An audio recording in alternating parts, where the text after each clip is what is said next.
of the people. Zee Garcia, voice of the people. Zee can be a little polemic. He stings like the 8th outbreaking pandemic. Zee's got flavor in his top 100 games. Lice shower. Zee Garcia. Hey, what's going on, folks? Welcome back to the continuation of my top 100 games of all time. I'm Zee Garcia. With me I have Mr. Tom Vassell and Mr. Sam Healy, collectively known as the Peanut Gallery. All I know is that we are in the top third now. We are about to break into number 30 through 21, and this is all heavy hitters right here. This is just cream of the crop, as if it hasn't been. Well, according to these guys, it hasn't been. No, your last one was not your last one, but your second. Cream of the obscure and out of print crop. That 50 to 40. It's not as pithy. But all right. All right, so here we go. Let's kick it off with number 30, a relatively new game that I really loved when Mr. Vassell, in fact, showed it to me, and this is Steam Park. Steam Park. That's pretty high up. It is very high. It's an awesome game. I thought it was just brilliant. I love the way the mechanics work together. I love a little bit of speed, but then you get to actually puzzle things out and do your actions in a calm manner. I enjoy games like Escape a little bit, but I typically don't go for the whole game's timed thing. So I like that. I like one phase in the game being like a speed mechanic, and then you can stop and resolve things. So I think Steam Park is an awesome game. I love the artwork. The theme's kind of quirky, but it works. The game looks beautiful, and again, I think in a top 10 list, we talked about games that we wanted pimped out.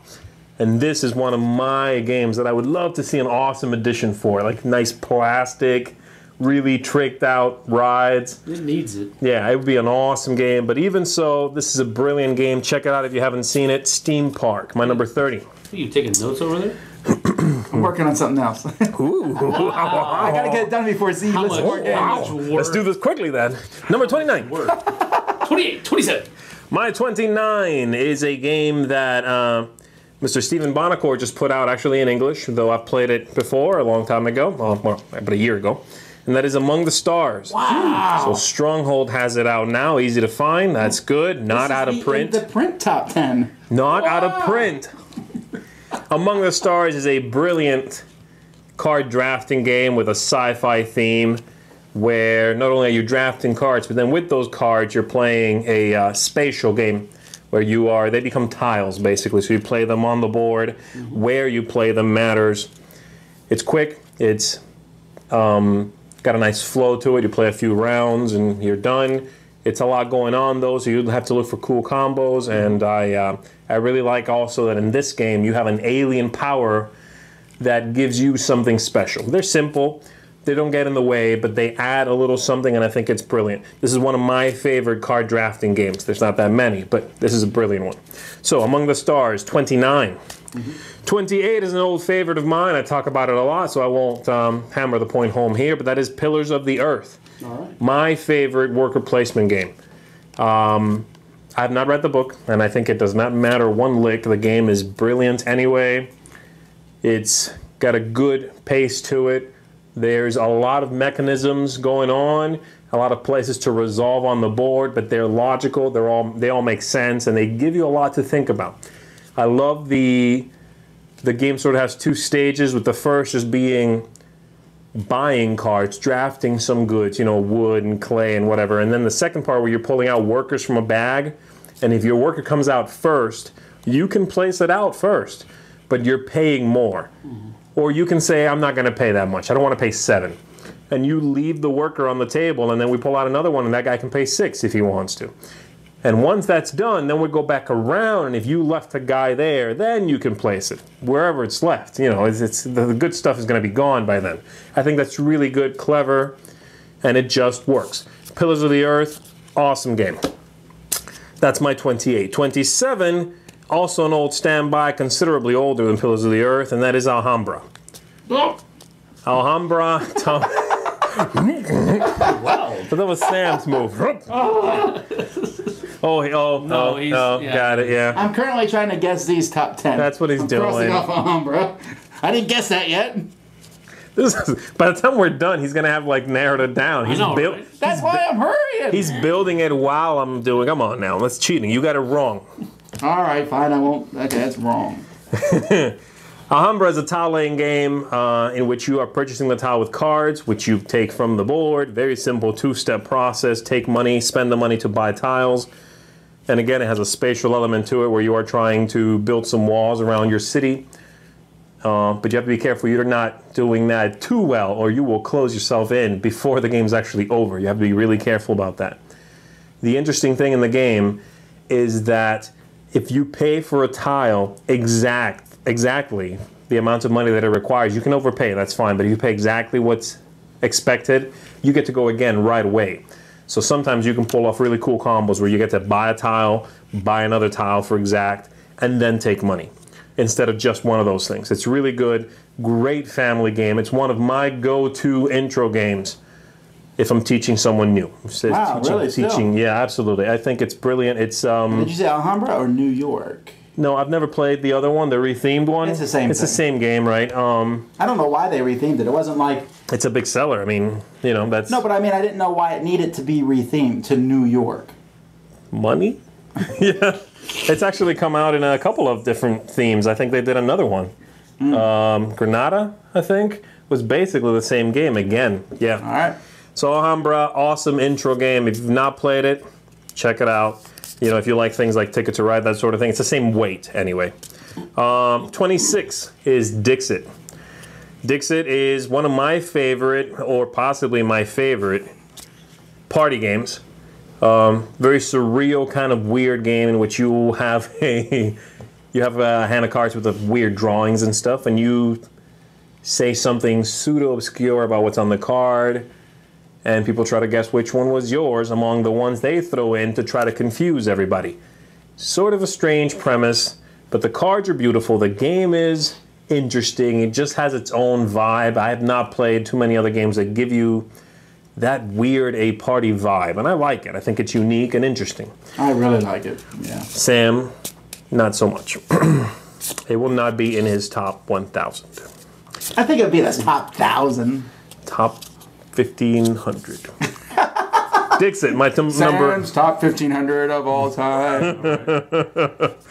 That's 26. 25 is an abstract game. I think this is my favorite abstract game. Again, I'm close to the top here, but I don't exactly know if there's something after this one, but this is probably my top. This is from the GIF series, and I think it's the one that Tom hasn't played, or one of the ones he hasn't played. I already mentioned Yinch, if I'm not mistaken. Yeah. This is Czar. This is Tzar. This is my favorite one, I think, unless the other one's later. I think this is the only one of the series I haven't played. It's Yinch and this are my two favorites. It might go back and forth a little bit, but they You are. mentioned Devon. I don't remember you mentioning Yinch. Maybe it's later. I don't know. Anyway, this one's great. I think it's the last one that came out. It's the one, in fact, that the designer put out to replace Tamsk because he didn't like that one anymore, being part of the series, whatever. It's brilliant. I mean, for being the last addition to the whole project, it's just great. It's one of the fastest ones in the whole thing, and it's also the one that's cutthroat the quickest. I mean, like turn one, you need to be careful, or you will make a big mistake. I love that about it, and the game looks good. It's got stacking and movement manipulation, and the board shrinks like in some of the other ones. Some of the same concepts, but man, this is a good abstract game. Czar, with a T at the front of that. Great game. My number 24 is... Top 25% now. Yeah. This is a game that has a really unique theme, and the first time I played it, I thought, man, this game reminds me of Pandemic because of the how clean the rules are, how clean this game is, while still giving me a great feel, and that's K2, the mountain climbing game. Wow, really? Yeah. How can I feel like Pandemic? I got the feeling of Pandemic because the mechanics are so clean, but the game gives you that, oh my God, I'm dying, I'm climbing this mountain, I'm running out of air.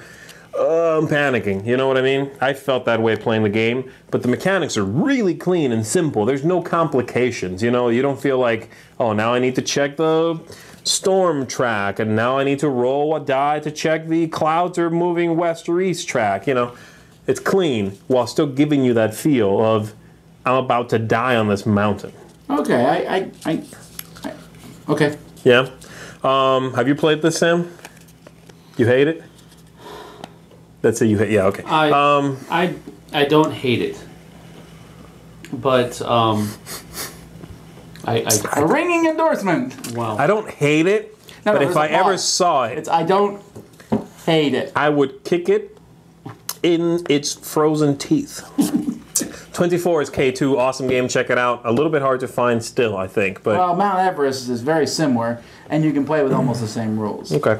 Well, there you go. That one works too. My 23, again, one I've talked about to no ends. It ends up on half my lists. Mr. Jack, one of my favorite two-player games. Very unique, asymmetrical sides. Everything about this game just clicks for me. I like that I like the puzzly nature of the whole thing. I do like the theme. I like the artwork in it. I like that it's quick. I like that playing both sides feels radically different. You know, if you're looking for Jack, or if Playing you one are. side is slightly more boring than playing the other side. You think so? It's almost the same. I mean, no. I mean, like the actions you take in the game are basically the same actions. Sorry, I guess I wasn't sarcastic enough. Playing one side is absolute boredom. Playing the other side is even a little bit more boring than Oh, that. okay, I gotcha. Well, you said they were different. You really hate this game? I thought you liked it. No, I hate Mr. Jack. Oh, I hate okay, it. okay. He always razzes you when you bring up anything about Mr. Jack. Oh, okay, okay. Always. I thought you. Without fail. I The thought, designer is a fantastic man, but I I do thought not I had like Mr. Jack. mentioned the new one. Yeah, the Phantom of the Opera, I and hate that one too. Oh, okay, okay. All right, well, there you go. 23, Mr. Jack. I love it. I think it's an awesome two-player game. Back me up. 22, we're almost there. This one I know you like. And this is Ticket to Ride Europe. Because it's my favorite, and yes, I specifically mean Europe. The other ones, yes, they're close too. I'm not a This big is what I don't fan. get though, because you like games that are mean. You were talking about Notre Dame and No, but I Year of don't- the Dragon, Yeah. and then you pick the nicest Ticket to Ride as your favorite. The nicest. Well, I mean, Yeah. Well, first of all, I don't think it matters that I don't think it matters that I like, you know, Lifeboat today, and tomorrow I might play. I was about to say Candyland. I'm not going to play Candyland. Something nice. I can't think of Ticket to Ride, but I can still like both. No, You know that's what I fine. mean? I'm just surprised you like the nicest version of Ticket to Ride. I don't know. I like. Yeah, you See, haven't Ticket to talked- Ride, the first one, it has that very strong east to west thing that I think punishes you if you're not really sharp with the game.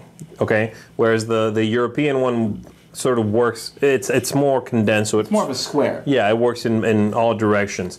I don't like Markland because I really did not like the passenger mechanism. I dislike that one actively. The maps are all no, that's yours. That's my favorite. The maps are all great. All the maps I've played. Asia, Legendary Asia, anyway, I haven't played the team one. Africa was awesome. They're all good. But for the base game, yeah, Europe is my favorite. Okay. Well, fair enough. So there's not a whole lot else to say here. It's Ticket to Ride. Check it out. And then number 21, I've mentioned also quite a bit. This is one of those games that I just played the heck out of. The mess. It's the mess out of. This is I think yours was a trick-taking game that you just played like a lot when you got into games first or in college or something. Rook. Yeah, Rook, right? All the time. So this is sort of my game when it came to that, and this is Bluff or Liar's Dice or whichever one, right? Pirates Dice, whatever you want to call it. The Pirates of Caribbean dice. Pirates of the Caribbean. We're about to get. We just got pulled. This video just got removed. Disney. Sorry, Disney. Liar's Dice, great bluffing game, very simple, but again, you can just grab 4 people, sit around a little table, and start making a whole lot of noise and being really annoying to everybody around you. And that's awesome. I love it. I think it's a great bluffing, laughter, sort of, big mess game, and it's great. I just enjoy a lot Yeah, our friend Jason. playing Liar's Dice. He runs the Liar's Dice tournament at World Board Gaming Championship. Oh, really? And at the very beginning, everybody slams their cups on the table at the same time to start it off. I thought that was a cool That's thing. awesome. That's awesome. I love it. So there you have it. My 30 through 21. It's getting good. Well, actually, you started off stronger than you ended there. What? Yeah. Your first couple games were like, yeah, good. Good. And then like, Good. Alhambra? what? Liar's Dice? Alhambra's a good Talking game. about? All right. It's my list, baby. All right, guys. Thank you for tuning in. I will see you on the next chunk of 10. I wouldn't claim that.